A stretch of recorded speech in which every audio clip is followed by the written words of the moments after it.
helping your child understand their own innate rhythms of eating is probably one of the greatest gifts you can give them.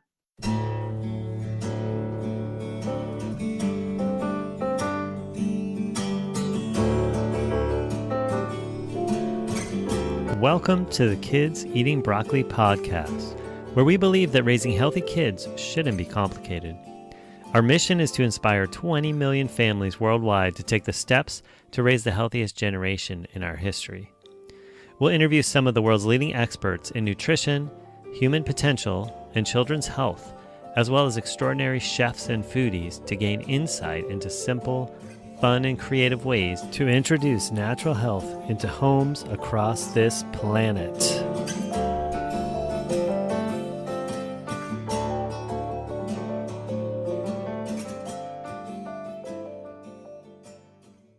Alrighty, well, welcome to the next episode of the Kids Eating Broccoli podcast. And I am really excited to be having this interview today with Dr. Mindy Pelz, because as I was telling her just now in the pre-chat, this is a question that's been on my mind for a while because I've been interested and learned about fasting, intermittent fasting, and so forth. But everything I'd heard or read was all for adults. And so I'm excited to have a conversation as it relates to kids. But before we dive into that material, I'd love, first I want to say welcome, Dr. Mindy. Thank you. Yeah, thank you. No, I'm equally as excited to talk about this. So thank you for having me. Yeah, awesome. So why don't we just get to know you a little bit and then we'll dive into that. Why don't you tell us just kind of your story, how you got to be doing what you're doing today? Yeah, I mean, how I came to fasting and to keto and to this whole world was through my own journey of health. And the way the small version of that story goes that, I was really healthy when I turned 40. I was exercising all the time. I was eating what I thought I was eating really well. I was getting chiropractic adjustments. Like I was taking supplements. Like I thought I was doing everything I could to be the healthiest version of myself. And in my early 40s, I started having really intense hormonal swings. And it went from insomnia to hot flashes to anxiety to depression, like things that I had never experienced before in my entire life. And it took me several years of these symptoms appearing for me to go, okay, wait, this is not right. There's something that I'm missing. What am I not doing in my lifestyle? And I found a series of things from, detoxing. I started detoxing heavy metals, but really there were also things as simple as I was eat breakfast in the morning and eat all day. As long as you could, you're eating the right foods, that would be okay. I mean, I wasn't eating a big breakfast, but I definitely didn't know anything about fasting. It wasn't on my radar. If I didn't get food, I was going to pass out. So I ate all day long. But I was eating good foods. And then I started looking at the studies on intermittent fasting. I started to look at the studies on the ketogenic diet that Dominic D'Agostino was showing us. I started diving into like some of Thomas Seyfried's work on mitochondrial repair. I listened to Terry Walls, if you haven't heard her stuff, on how she cured her MS with ketones. And it was like all these puzzle pieces started to come together. And it was again, this was over time. I started to make some changes with how often I was eating, how much grains I was eating, how I was varying my diet, how I was detoxing. I changed all that. And it was like a miracle. Like I started sleeping, the hot flashes went away, anxiety, depression went away. Like it was really profound. So since then I have become obsessed with fasting and with keto because it taps into the body's healing power like nothing I've ever seen. It's incredible. And I think anybody can learn how to do it. I actually just got an email yesterday from somebody who had been following my work, and he started doing fasting with an Aboriginal tribe in Australia, and with women that are really poor in health. And he started doing keto and fasting with them.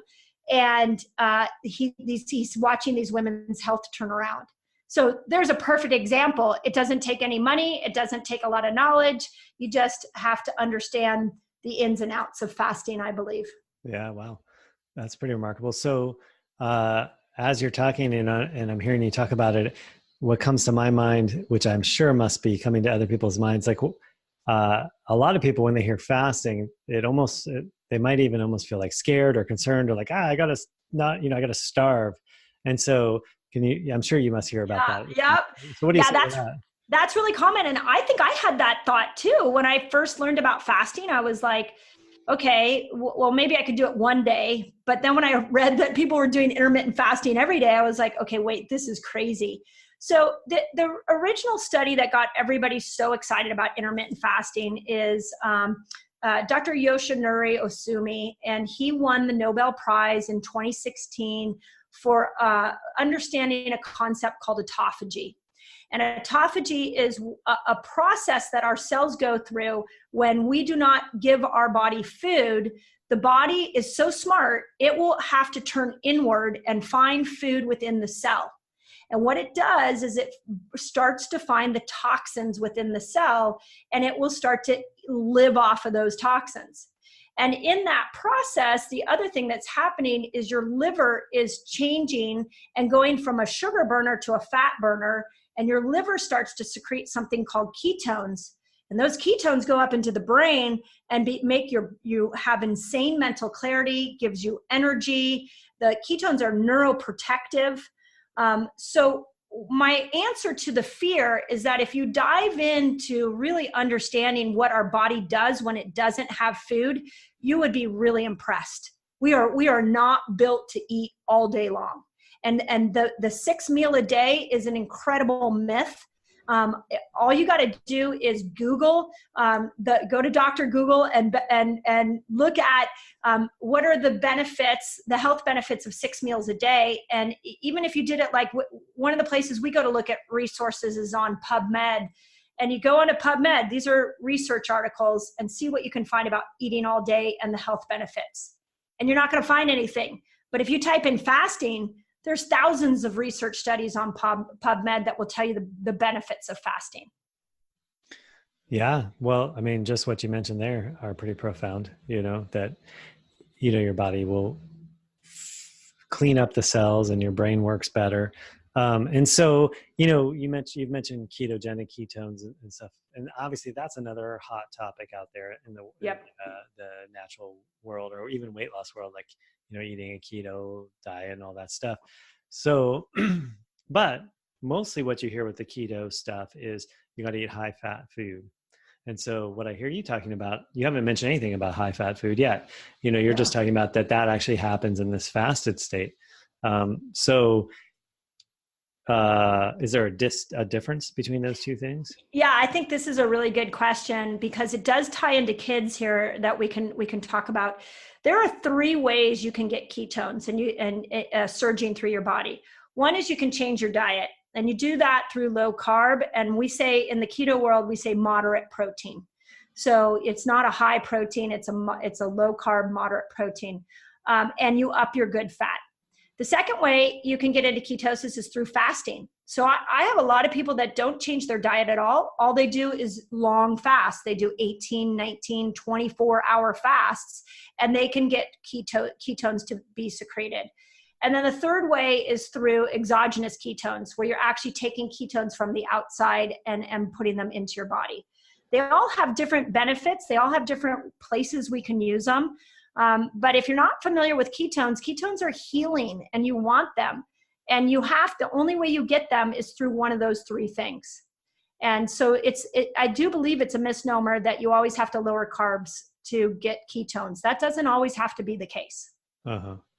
And then, so you mentioned that this is sort of a good place to launch into talking about it related to kids.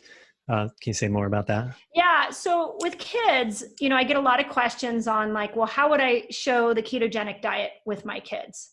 So my general rule of thumb with anything you're doing with your children is you model it first for them. You can't get your kids to do anything with their health that you're not doing.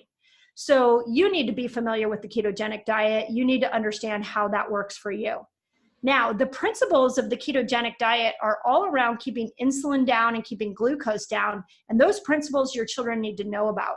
So principles like we don't overload on carbs every single day.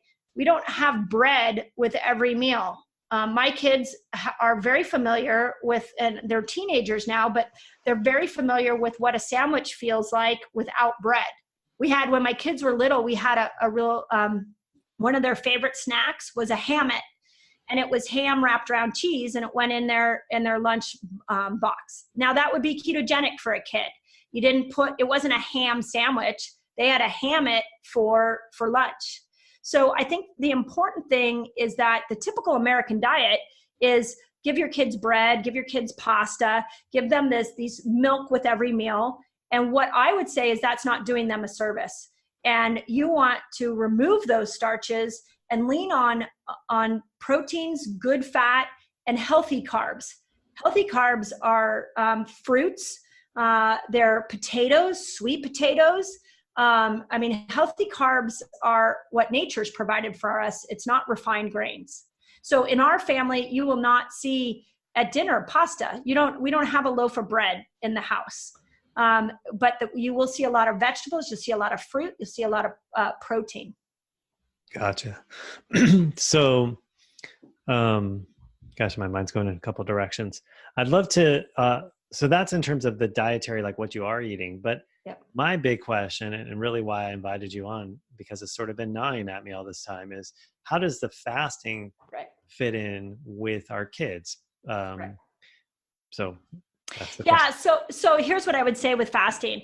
For starters, it's different for different ages. So I really want to point that out, because if you have a 4-year-old, or even worse, we'll talk about the teenagers, because I really want to talk about that age group. That's the one you got to be real sensitive with fasting, especially girls. But when they're little, the first thing would be just model fasting for them. Like, you don't eat breakfast. Dad doesn't eat breakfast. Like, it's just part of the culture of the house. So that would be the first thing. The second thing is that we are so often, like, before our kids rush out the door, trying to put food in their mouth. And you would be amazed that if you let the natural rhythm of your child emerge, you may find that they're not a breakfast eater. They may need to have their first meal be at 10 o'clock. So what can be really healthy from living a fasting lifestyle is teaching your kid to tap into when they're hungry. And this can happen at an early age. You can just say, if they say, I'm not hungry, don't force food in their mouth. Now, some kids are hungry in the morning, but they're not hungry at night. So let them not eat dinner. I think if I think back to when my kids were little, the backlash of that would be, what if they get hungry at 10 o'clock? What if they have a tantrum when they go to school? Well, that's where you want to start to know your kids' own cycle. When do they like to eat? When do they not like to eat? And they push food away. And then help them see that there can be an eating time and a fasting time. And we don't call it fasting when they're little. You eat when your body is asking you to eat. So that would be for the little guys. For teenagers, I'm a little more careful with that, because I feel like, especially girls we can get some eating disorders. Same rules apply as little kids. If my kids, if they're not hungry in the morning, I just encourage them to take a snack, so that when they are hungry, they have it there. So my kids, we don't do breakfast in our house. That's pretty classic. And they know, well, let me take some snacks for when I am hungry. So I think that for kids is such a beneficial way to help them see where fasting might work for them. And with that, what's happened is I just sent my first child off to college, and we had a really cool discussion before she left about how crappy the food was going to be in the dorms. And I was like, well, this is where fasting really helps, is if you are eating less crappy food and you're intermittent fasting, that could be a really good strategy for you. And sure enough, that's what she's done. And this first year, her health has stayed at a really high level. She hasn't put on those freshman, 20 that everybody gets. And I think fasting has a key piece. So model it first.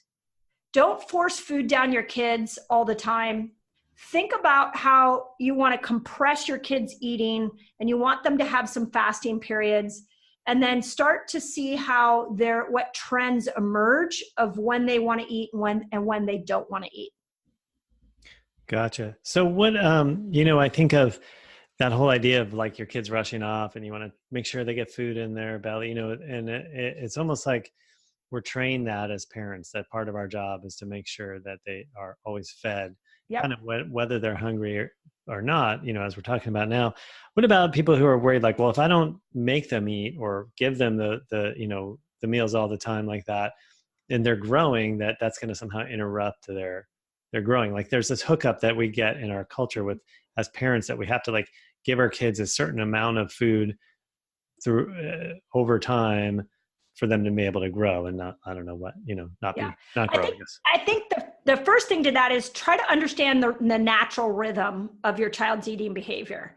So that would be the first thing. Like I know my son now, after watching him, he's 16, but I've been watching his trends for a while. He likes to eat from about 10 to 6. That's kind of, but in the morning, he's not hungry. He's typically not hungry at night. So try to identify where they like to eat. So that would be the first thing. And then serve them food in that time period.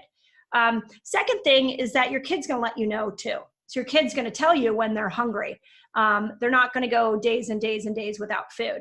They're also going to tell you when they're not hungry. And I think if you're nervous about this at all, the most important thing is to remind yourself that to stop forcing food on your kids, even healthy food. If they're not hungry and they're going to be in your house all day and you're kind of watching to see when they will be hungry, then try to help them tap into once they're hungry, now we eat. But we don't eat when we're not hungry. We don't eat because it's 6:00 at night. We eat when our body tells us to eat. And I totally will honor and get that is 180-degree opposite of what we think we should do as a parent. And helping your child understand their own innate rhythms of eating is probably one of the greatest gifts you can give them. This is we end up with eating disorders. This is how we end up with obesity, is we're pushing food into our kids and we're not honoring that our kids might have an eating cycle and a fasting cycle, and just try to observe when that is. Yeah. It makes me think of in chiropractic college early on in nutrition one, the first, we had a clinical nutritionist as the teacher, and I remember it stuck with me all this time. She said that the biggest thing she has to do with the people that come to her is teach them what it feels like to feel hungry. Mm-hmm. And I was like, well, and she said, because we have created a culture where we eat on a clock. I eat breakfast at 7, I eat lunch at 12, I have a 3:00 snack, I eat dinner at 6:30. And these people were coming to her and didn't even know. And so like she'd start working them and they'd be like, yeah, my stomach felt funny. Well, that's what it feels like to be hungry. And these are adults, And so, that obviously grows out of this idea of, just starting at a young age, feeding our kids on the clock. So yeah, totally a powerful thing. Let me just say something else on that, Brad, because I think that's an important moment. I mean, when it comes to health, think of, regardless of the age of your child, think of how do you want them, what their behavior should look like as an adult around food. And if you are constantly putting food in their mouth, even if it's good food, and you're saying, I don't care that you're not hungry, it's time to eat, you're teaching them to override their internal sense. And at some point, that might come back and bite them, no pun intended, but that might come back and be difficult, and they might have to undo that. So I think it's hard if this is not an easy answer, because we want to put food on the table at 8 in the morning and noon and 6:00 at night. But if we can train our kids to listen to their own internal instincts around food and when to eat, it's a game changer for their health. Yeah, that's so cool. It's a lot of my message too, because it's like if you look out there, right, all the other animals on the planet aside from humans, they already know that stuff, right? And so do we. But through marketing, through culturation, all that stuff, we have basically trained ourselves to not listen anymore. And so to give our kids that. Because really, I mean, you're seeing it now, right?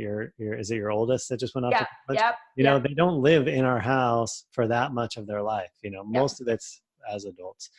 Yeah, So and it's fun. I mean, it's fun when they go off. You get to kind of go, okay, how are they going to make these decisions? And again, I see her lean on fasting as a 19-year-old. I see her lean on fasting to help repair her health. And she caught a cold in the winter, and I didn't have to say anything. She was just like, okay, so Mom, I'm fasting. Here's what I have for choices at the dorm. This is what I'm thinking. Like, she already had a structure in which how to do health. And she had the tools. So it was cool. It's cool to watch. I think that's also an interesting point too, because when we think about health, and a lot of sort of what's popular in health, there's a lot of health food, right? There's, eat kale or drink green juices or these things that are healthy foods, but all of that implies that you're eating, right? This is like the opposite. It's like, well, you can actually regain health, or I mean, it sounds like that was a story, by actually not eating. Yeah. So maybe tell us some of what types of things. I know you mentioned the brain with the ketones, but what are some things that I don't know how to phrase it exactly right. I mean, I guess it's essentially benefits that you would expect from this fasting lifestyle. Oh my gosh, there's so many. Mm-hmm. The research is insane right now on fasting, but I'll tell you a couple of them that pertain to kids, and then we'll talk about a couple of them that pertain to adults. So ketones are neuroprotective. So that's the first thing to know. You can heal the brain with ketones. And actually, if we go on the topic of exogenous ketones, I think that's where exogenous ketones could be really interesting for little kids. And especially with cases of like Asperger's and learning disabilities and autism and things like that. I would be, I know there's a lot of research out now on what that's doing. But with fasting in general, when you fast, you do a couple things. You secrete GABA. Your body secretes GABA that calms the brain. So as little as a 13 to 15 hour fast, and now the brain is starting to calm down. You secrete BDNF. BDNF is fertilizer for the brain. So it makes it so the brain can actually really have a better ability to learn and retain information. We also are seeing that there's an anti-inflammatory piece to this. So what ends up happening is that it can, like we've used fasting as a tool for musculoskeletal injuries. We've used it as a tool to any chronic pain situation at all. Now, little kids don't have that as much, but if you've got a middle schooler or a teen and you've taught them the fasting lifestyle, compressing their eating and leaning on fasting a little more to heal an athletic injury would be really cool. So there's some really neat research out there right now about how, I know for diabetics, it'll bring the insulin and glucose down. So for long-term health, that's really beneficial. But yeah, it's funny, it's a little bit like chiropractic. One of the things we say about in chiropractic is when somebody gets adjusted, you turn on the healing power. Well, what's funny is what nobody ever taught us, that when you remove food out of the equation, your body heals. We've been taught that food will heal, and it does have healing capabilities, but don't forget that removing food also heals. So like the feed a fever, starve a cold. I always say starve a fever, starve a cold. Like both of those are great times to not eat, and you'll find your children aren't hungry. So don't force food down their mouth at that point either. Yeah, it's fascinating to consider, all of those things, like let food be thy medicine, right? Or let lack of food be thy medicine. Right. It sounds like we're talking about too. Yeah, I mean, I just, I'm thinking even of the whole you got to eat chicken soup when you have a cold, and some of these sort of, I don't know what they are, I guess superstitions. I mean, I guess people just didn't know. We're only recently learning how beneficial, though, of course, fasting is part of, like most religious traditions too. So, yeah. I mean, obviously ancient people had some idea about it too. Exactly. I mean, if you go and look at all the major religions have some type of fasting. So I think that could also calm a parent's brain. Like, if you look at, there are so many religions that are fasting as part of their experience of spirituality, and they're doing just fine, and their kids are fasting. So I do believe that once you dive into the research, you will be impressed. So just to touch on a few points that I think I know the answers to, but to make sure they're clear. So anytime you fast, you produce ketones. Is that right? Most of the time. Uh-huh. Now, the longer you fast, the more ketones you'll produce. And actually, let me go one layer deeper. Within the cell, we have a mitochondria, and the mitochondria is what spits out energy.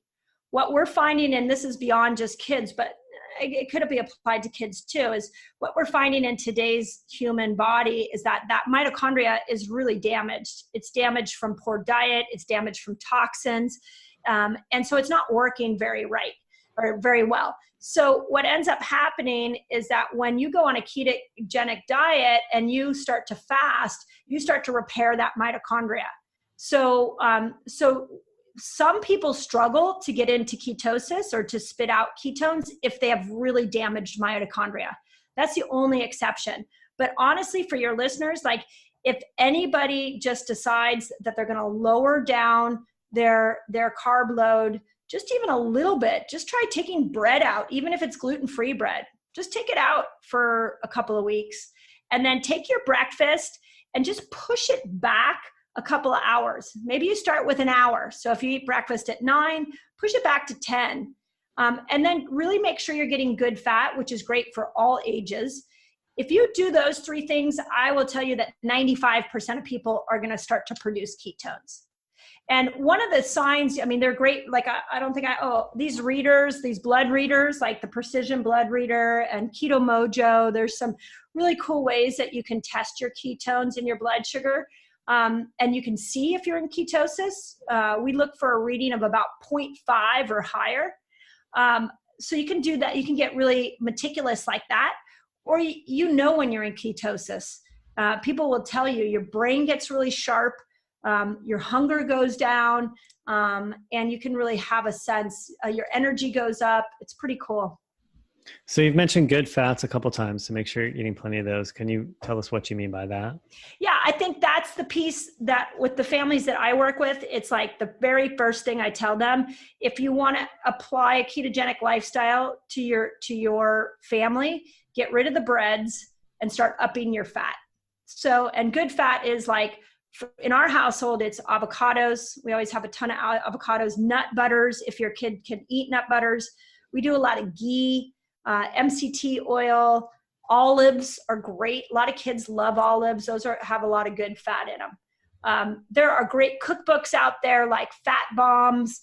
There's a lot of Fat Bomb cookbooks that mixes a lot of these fats together. There's some cool like little keto things that your kids would love, like Keto Manna is one that is just chocolate and MCT oil and monk fruit.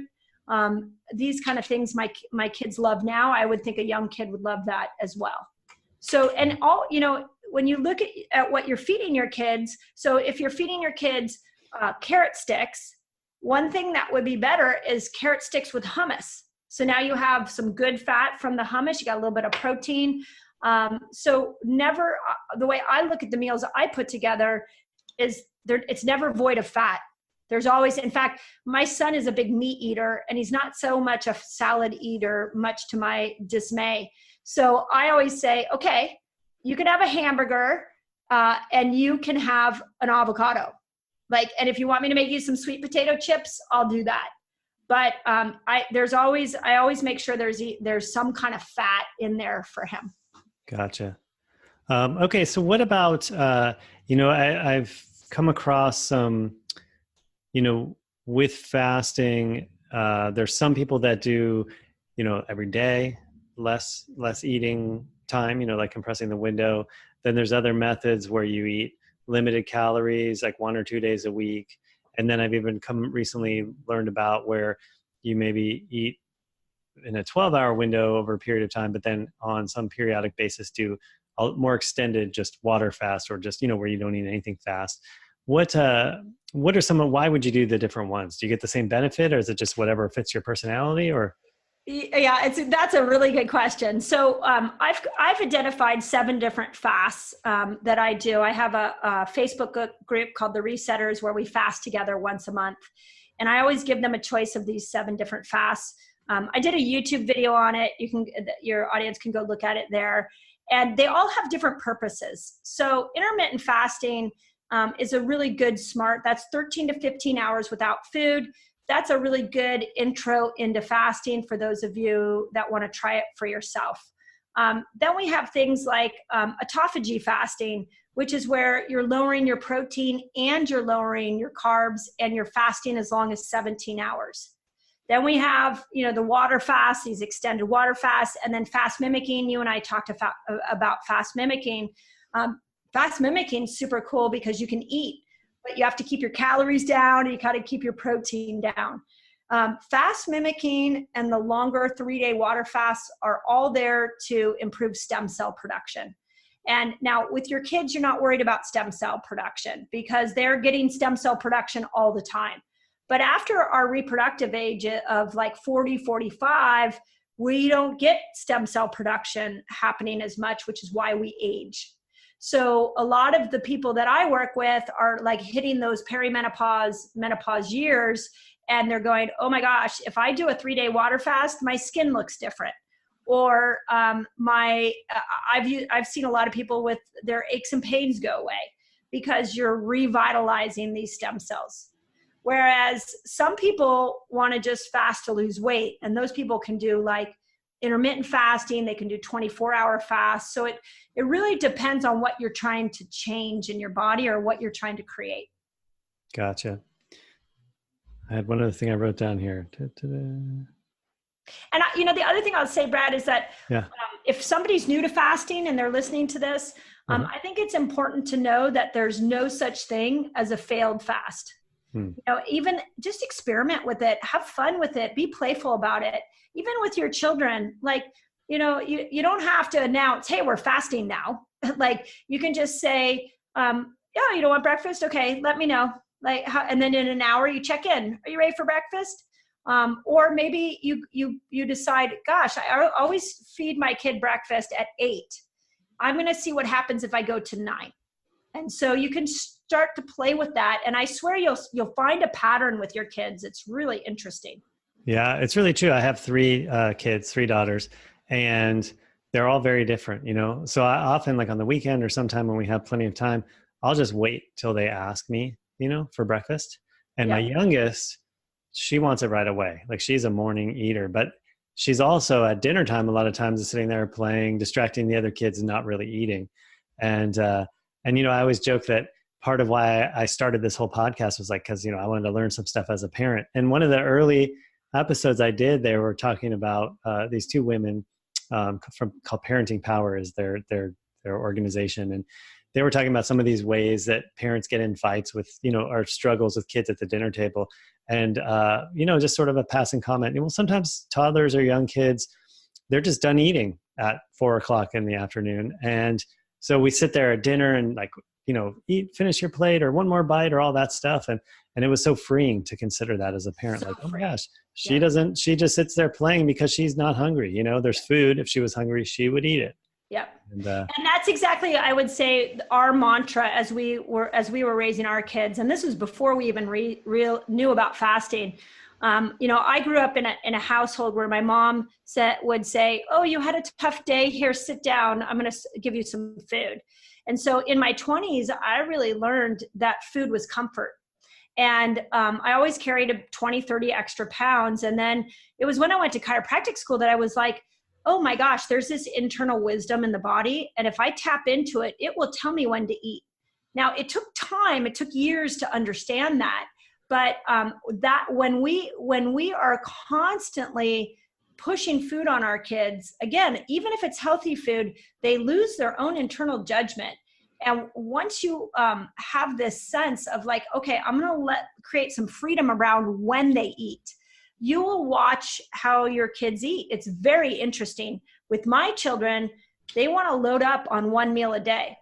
That's fine. I'm okay with that. And then they don't eat the rest of the time. I'm okay with that. That's their natural way of being. So, and it's, again, pretty cool as they get older to see their relationship with food. It's a very healthy relationship. They know when to eat. They know when not to eat. Yeah, that's really great. So if a parent is listening and they're thinking, well, this sounds interesting, I want to kind of launch into this. I guess two parts to this. One, where do they find you? Where do they find out more about what you share about and teach? Give us some of those. Yeah, I think the two easiest places to find what I'm doing, you can go to my YouTube channel. I have so many videos on there about fasting. So you can go Dr. Mindy Pelz there. And then the group, if you want to experiment your own self-fasting, I have a group, there's like 14,000 people that fast together. It's super fun once a month. It's called the Resetter Tribe on Facebook. And we have a ton of fun. Like we're in a fast training week this week. And 5 days every month, we do a fast together. Everybody has different modifications. Newbies are welcome. And we have really experienced people and we have total newbies. And so everybody's welcome, but you'll learn more about fasting in that group as well. And I would encourage, that if you're thinking about this for your family, try it on yourself first. And I would also encourage you to remember that when you first learn how to do this, it could be hard. It's not like if you are used to breakfast at 8 and all of a sudden you're pushing it back to 10, 9 or 10, you might not feel great. But the beauty of the way our body is designed is that when you start to change your eating window, your body will adapt. And over time, you'll start to see, oh, wait, it's 9 o'clock. I'm not really hungry anymore, because your body starts to click into what it was born, how it was born to eat. It's really cool. But that transition could be tough. So that's why we created the Resetter group, was to help bring people together to fast together, but also to kind of help people work out those initial kinks with fasting. Gotcha. Is that a Facebook group? It's a Facebook group, yeah. Awesome. So we'll put those links in the show notes, of course. And if you're watching this video, we'll put them below there too. And what is give us one or two of your favorite like books or other resources that people might look at to get started. Oh yeah, you have to know about Jason Fung for sure. Dr. Jason Fung, he wrote the obesity code, and he has a diabetes code. So Jason Fung is amazing. And has some great research on fasting. Walter Longo is the guy who really helped us understand stem cells and fast mimicking. So he would be another person to go follow. And he's got a couple of books that are out. And then my mentor, Dr. Daniel Pompa, just is in the process of putting out a book called Beyond Fasting. So I don't know at what point people are listening to this, but check out Dr. Pompa, Beyond Fasting, because that's another really good book for fasting. But there's tons out there. You'll see if you're hearing this for the first time and you're like, oh, this is intriguing, just go to YouTube. You'll see that there's many of us that are trying to give good information out there. And the research is incredible. The studies that are now showing fasting in women's hormones, fasting and diabetes. It's incredible. It's a very exciting time. Yeah, it seems like it for sure. For sure. Well, I appreciate you taking your time with us and illuminating some of these questions that I had, and I'm sure other people had. Well, it's not all just for me, but about fasting related to our kids, because, like we were talking about, we get so much sort of programming about, you got to keep your kids fed, you got to, all these things, and to just be able to understand that, all the things you shared with us, their own rhythms. Yeah. Yeah. And I, as a parent, I can understand the initial apprehension, and because I've lived it and I've done it, I see the benefits of it. So my parting words would be playful about it, be inquisitive about it, learn as much as you can, experiment with yourself, see if you can tell your kids' eating window. And with that, you'll start to see over time that fasting feels effortless for your kids. Don't force it on them. If you have older kids, you can chat with why you're fasting, but I'm a big believer that in the teenage and beyond, they really need to come to you about fasting. You don't want to create eating disorders, but if you're playful and light about it, they will be playful and light about it too. Cool. Thank you. Awesome. Mm-hmm. Yeah. Thank you.